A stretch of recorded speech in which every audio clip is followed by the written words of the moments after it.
Hi everyone, we are the Black Solitary Eagle. I am Emily Sunarine and my group members are Phoenicia Providence, Salisha Khan and Saraswati Doon. And today our video is based on understanding the duties of early childhood practitioners and the impacts of parents. Our video is designed to educate practitioners of their roles as early childhood educators, since they are vital in the educational and social development of children. As early childhood practitioners, teaching young children comes with many demands and responsibilities. They are planners, assessors, facilitators, observers, and role models. Similarly, parents also play a vital role in the lives of young children. The role of parents is not only to provide a home and financial gains, but also to collaborate with practitioners so that both parties can provide a secure, happy, caring, and supportive environment where children are encouraged to develop positive attitudes, concepts, skills, and knowledge. Roles of a teacher. A planner. The practitioner must plan and prepare the environment for learning, as the most meaningful learning for children is done through play. Therefore, the practitioner must ensure that materials and equipment are necessary to support the development of multiple intelligences in the classroom. The lesson activities must be interesting, stimulating, and challenging. However, safety of the children should be considered at all times. A facilitator. When practitioners act as a facilitator, they encourage children's learning by observing, listening, and talking with them during their play. Practitioners must use a variety of teaching strategies to allow children to discover answers at their own time and pace. According to Maria Montessori, 1964, practitioners should be a facilitator, a directress who teaches little and observes much. Observation is the essential key to understanding what children can really do and know.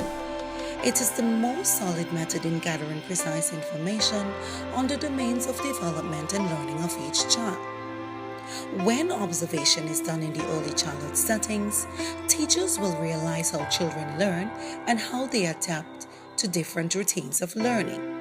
At the same time, teachers will be able to enhance learning activities to meet children's needs and to strengthen all the weak areas of learning in making sure that children develop to their full potential.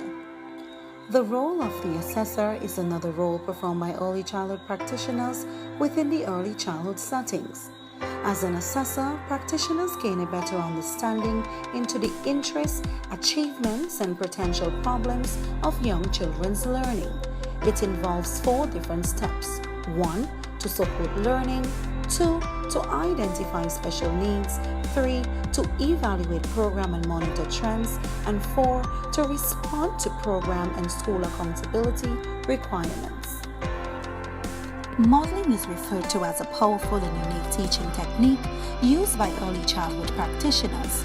Early childhood practitioners who play the role of modeling are of a great significance in the lives of young children.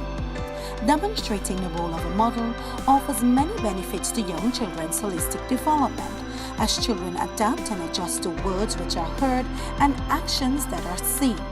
Therefore, modeling allows early childhood practitioners to foster learning and promote positive behaviors among young children within the early childhood classroom.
affect early childhood practitioners? Well, the level of parental involvement in a child's schoolwork can vastly affect the roles of early childhood educators, since what is taught at school should be reinforced at home in order for students to achieve good academic success. If children does not receive this support from home, they will fall behind at school, which will result in the teachers staying longer on topics to allow these children to grasp the concepts being taught. The cultural beliefs of parents can also affect the role of teachers, because as we know, early childhood practitioners are expected to have culturally diverse classrooms where they accept and teach about all cultures, race, and religions. But parents of certain cultural beliefs may refrain their children from learning and participating in activities of different cultures, and this would make it difficult for teachers to carry out their roles and responsibilities in an effective manner, since the students who will be missing out on these topics, they will not be given the chance to develop socially, culturally, or holistically.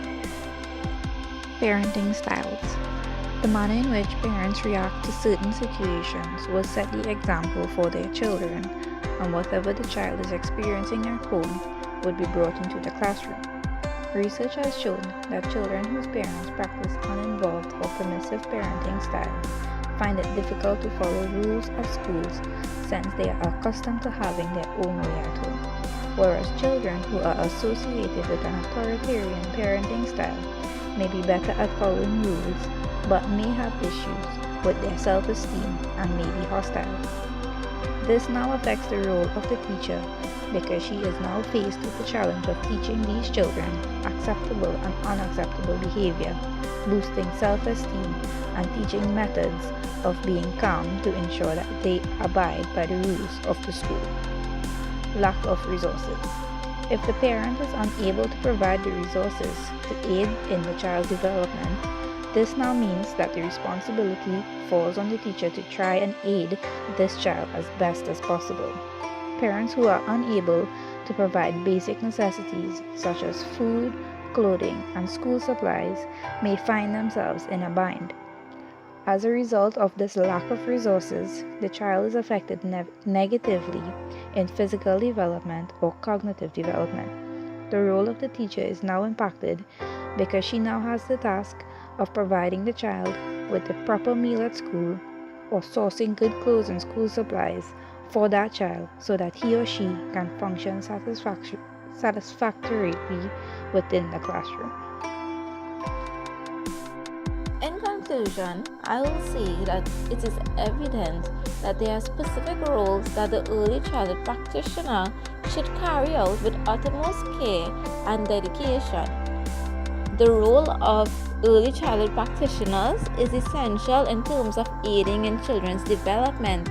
Therefore, it is imperative that we as teachers are conversant in knowing our roles, such as being the facilitator, role model, observer, and planner. But the roles of the practitioner goes beyond just planning and facilitating. It's ensuring you provide sheltered, compassionate, and reassuring environments for the young ones in your care, so that they can develop skills, outlooks, experiences, and flourish in positivity. The role of the parent is also essential to the early childhood practitioner, since they are their children's first teachers. All in all, the role of the early childhood practitioner and the parent should go hand in hand to ensure optimal development of the child. We have now come to the end of our video presentation, and I trust that you have gained valuable information. As we go, I will leave you with a quote by Ross Crockett. He says, "As a teacher, you are the most important part of a young student's life. Your love for learning can be infectious and inspiring to any student you teach. Remember how you nurture the courage in a pupil's heart. You are a tutor, an enabler, and a caregiver combined, and you can and will make a difference."